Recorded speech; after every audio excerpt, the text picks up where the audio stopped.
이렇게 임차인이 거주할 때에는 이 말소기준 권리가 굉장히 중요합니다. 말소기준 권리가 모두 세 개가 다 5월 12일 근저당이 말소기준 권리다. 이런 데에서 요 A 지분이 경매가 됐다. 이랬을 때 임차인이 1월 10일 날 A, B, C와 임대차 계약을 맺었다는 가정을 할 수 있고, 또 이번에는 말소기준권 이후에 7월 10일 날 춘향이가 임대차 계약을 A, B, C를 상대로 해서 계약을 맺었어요. 보증금은 계산하기 좋게 5억으로 5억이다. 이것도 5억. 그러니까 이런 사례를 구분하는 거예요. 똑같은 집에 이렇게 두 사람이 들어갈 수는 없겠죠? 그러니까 이럴 경우 어떻게 되는가. 내가 이거를 지분, 낙찰자가 지분이 얼마냐면 5분의 3을 낙찰받은 거예요. 이럴 때 인수, 금액하고 두 번째는 명도, 가능을 판단하게 되는 거죠. 자, 이 사람이 이도룡이가 선순위 임차인이잖아요. 선순위 임차인은 대항력을 주장할 수도 있고 대항력을 스스로 포기하고 배당 요구 종기까지 계약 해지 의사를 밝히고 우선 면제권을 배당 요구하면 이렇게 되는 거죠. 근데 이 사람이 첫 번째는 대항력을 주장해서 그냥 살겠다.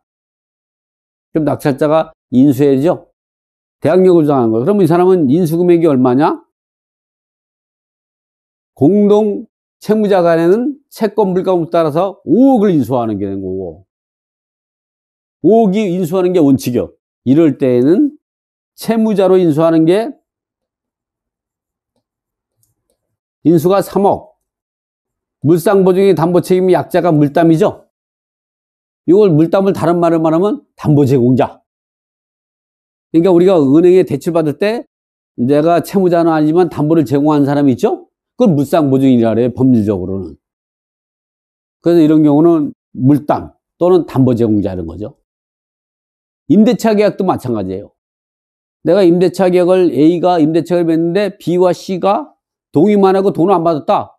그러면 물상보증, 담보책임, 담보를 제공한 거야. 그럼 담보 제공한 사람은 물상보증 담보책임을 짓게 돼 있어요. 채무자가 채무를 상환하지 않으면 대신 변제해야 되는 책임이 있는 것이죠. 이 사람은 어떻게 했어요? B에 대한 물상보증의 담보책임은 1억, C에 대한 물상담보증은 1억 이렇게 되는 거죠. 이번에는 A도 갚고 B도 갚았는데 C만 말썽이야. 그러면 C에 대한 물상보증 담보책임은 A가 5분의 3, B가 5분의 1에 대해서 이제 그 물상보증 담보책임을 지게 되는 것이죠. 승기 급한 사람이 또 다 갚고 또 C한테 구상권을 청구할 수도 있고 변수는 많아요. 자, 이렇게 된다면 이렇게 되는 거죠. 이럴 때 명도는 물 건너간 거지. 대항력 구성하는데 어떻게 못 내보내는 거죠. 이번에는 배당 요구를 했어요. 배당 요구를 했는데 여기서 얼마를? 3억을 배당받았어. 3억을.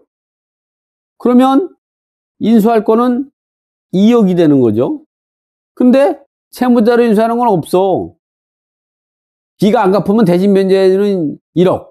C가 안 갚으면 대신 변제는 1억. 이렇게 나오는 거죠. 이번에 어떻게 했냐면 여기서 4억을 배당받았어. 4억을. 그러면 어떻게 했어요? 1억 인수할 거는 1억밖에 없어요. 채무자로 인수할 건 없어. 이 사람이 여기에는 1억이 아니라 5천만 원, 여기에 5천만 원 물상보증담보책임, 여기에 5천만 원 물상보증담보책임. 그러면 어떻게 해요?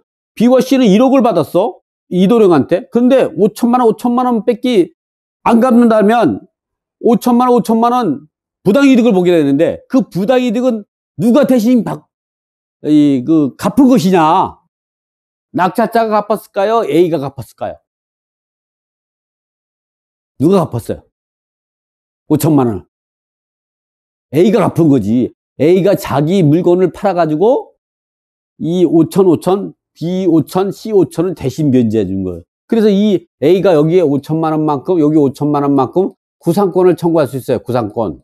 근데 이 구상권을 청구하면 B 지분의 채권이 많으면 후순위가 돼버리죠. 일반 채권이니까. 그래서 민법에서는 이거 직접 청구하지 말고 A가 여기에 대한 임차권, 여기 임차권을 민법 481조, 482조에 의한 물상보증인이 변제자에 의해서 등기 없이 소유권을 취득하게 되고 등기 없이 이거를 지급명령을 통해서 이 B지분, C지분을 강제기업에 넣을 수가 있어요. 그런 권리를 있는데 A가 그런 권리를 행사하지 않는다면 여러분이 그런 권리를 MP를 사가지고 양도받아가지고 직접 청구할 수 있어요. 그러면 어떻게 5천 있는데 이거를 그러면 나한테 내가 사가지고 청구할 테니까 나한테 주라.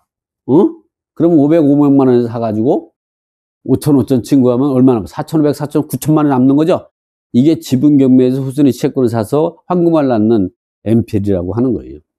나중에 여러분이 이럴 때는 이제 공부를 여기까지 해야 그런 얘기가 나오는 거예요. 이게 바로 그런 내용이에요. 지금 이야기하는 거. 여러분이 이제 그것까지 지금 터득하려면 힘드니까 어쨌든 자, 그래서 우리가 대항력을 주장할 때 인수가 하는 금액, 대항력을 포기하고 우선 변제를 주장할 때 우리가 어떻게 인수할 금액이 있는지를 내가 인수할 금액 이상 배당을 받았을 때는 채무자로 인수할 건 없고 그 미배당 금액에서 물상분이 담보 책임, 이 사람들이 책임질 걸 대신 변제해주고 그걸 구상권을 청구할 수 있는 권리가 있고 그러한 구상권을 청구했을 때 이 낙찰자가 하는 게 아니라 이 사람이 하는 거다. 근데 문제는 이 사람이 이제 B와 C가 돈을 안 줘서 이 사람이 이 5천 대신 변제해준 건 이 사람이 구상권을 청구할 수 있는 거고 이 사람이 그런 거를 B와 C의 임대차 계약에 그 민법 제 482조의 물상보증 변제대회를 할 수 있는 것이고 이 낙찰자가 이 5천만 원을 이 사람이 안 갚아 성질이 급하니까 대신 변제했어. 그럼 B와 C한테 구상권을 청구할 수 있는 권리가 있는 것이죠. 그런 권리가 이렇게 또 따라가는 거죠. 이거는. 자, 어쨌든 이거는 전액 변제가 될 때까지 명도를 할 수가 없어요. 근데 이런 경우로 봐봐요. 춘향이 입장에서 생각을 해봐요. 춘향이는 어떻게 했어요? 인수금액이 아예 없는 거요. 나랑 상관없는 집이죠. 남의 집사라며 우리가 남의 부부싸움 하는데 우리가 관여할 필요가 없어요. 그렇죠? 우리 인수금액 없어요. 명도하느냐? 나는 5분의 3을 가지고 있는 과반수 지분권자요. 남한테 있는 권리는 5분의 2밖에 안 되죠? 명도도 가능하죠. 내보낼 수가 있죠. 이렇게 분석하는 거예요. 이번에는 여기서 한번 보자고요. 자, 내가 이거를 낙찰받는데 1월 10일 날 그 계약한 선순위 임차인이 있을 수도 있고 7월 10일 날 계약한 이제 춘향이가 이렇게 있을 수가 있다. 이럴 때에 이렇게 A, B, C하고 계약했는데 이게 보증금이 3억이다. 그러면 내가 이거를 지분 낙찰자가 원래 3분의 1을 낙찰받았는데 인수금액이 얼마냐? 이거는 3억을 인수해야죠. 근데 채무자로 인수는 1억. B에 대한 물담, C 물담, 물상보증 담보 책임 1억 이렇게 되는 것이죠. 두 번째, 명도는 할 수가 없죠. 이 사람이 배당 요구했어요. 배당 요구해서 2억을 배당받았네, 이 사람이. 그러면 채무자로 인수할 건 없어요. 그리고 여기서도 5천 해가지고 두 사람도 5천 해가지고 부당이득을 5천 이걸 이 사람이 민법 481조 482조에 있다는 물상보증인 변제대의를 하게 되면 등기 없이 권리를 취득하게 되고 그럴 때 그래서 이 B와 C한테 1차적으로 채권가 압류하고 지급명령을 통해서 그 강제금융 시청에서 배당을 요 순위로 배당을 받을 수가 있게 되는 것이죠. 또 이 낙찰자 역시 B와 C가 요 5천 안 주게 되면 먼저 갖고 B와 C 상태로 구상권을 청구할 수 있는 지위에 있고 이렇게 분석하면 된다.